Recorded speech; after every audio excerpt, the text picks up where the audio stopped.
बिस्मिल्लाहिर्रहमानिर्रहीम। आज हम दही भल्ले बनाने का तरीका आपको बताएंगे कि दही भल्ले आसान और टेस्टी कैसे बनते हैं। मैंने ये दही लिया था, दही में मैंने थोड़ा सा दूध मिला के इसको पतला कर लिया और इसमें मैंने अपने टेस्ट के हिसाब से नमक ऐड कर दिए। अब मैं इसको अच्छी तरह मिक्स करूँगी। उसके बाद देखें, ये मैंने एक प्याज लिया था। आपने प्याज को बहुत बारीक काटना है ताकि मुंह में ना आए और बुरा ना लगे। 2 सब्ज़ मिर्चें मैंने लेकर काट ली हैं। अपने टेस्ट के हिसाब से आपने कम या ज़्यादा कर लेना है। ये बेसन के बल्ले मैंने बना के तैयार करके रखे थे।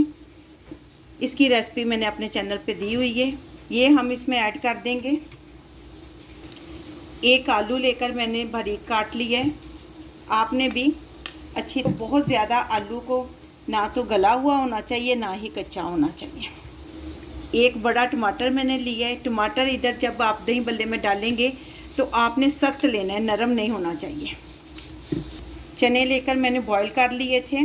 अब हम इसमें वो डालेंगे। ये आपने देखने है कि बहुत ज़्यादा भी ना हो और बहुत कम भी ना हो। थोड़ा सा सब्ज़ धनिया जो है वो ऐड करना है। ये ज़्यादा नहीं करना क्योंकि जब ज़्यादा मुंह में आए तो अच्छा नहीं लगता। ये सिर्फ ये अच्छा लगे उसके लिए 1 टेबल स्पून लिया था। 1 टेबल स्पून भर के हम चाट मसाला इसके ऊपर डाल देंगे। ये घर का बना हुआ है, इसकी मैंने रेसिपी अपलोड की हुई है। लें जी, हमारे दही भल्ले तैयार हैं। बहुत टेस्टी बनते हैं। आप भी बना के देखिए और इंजॉय कीजिए और मुझे दुआओं में याद रखिए प्लीज़।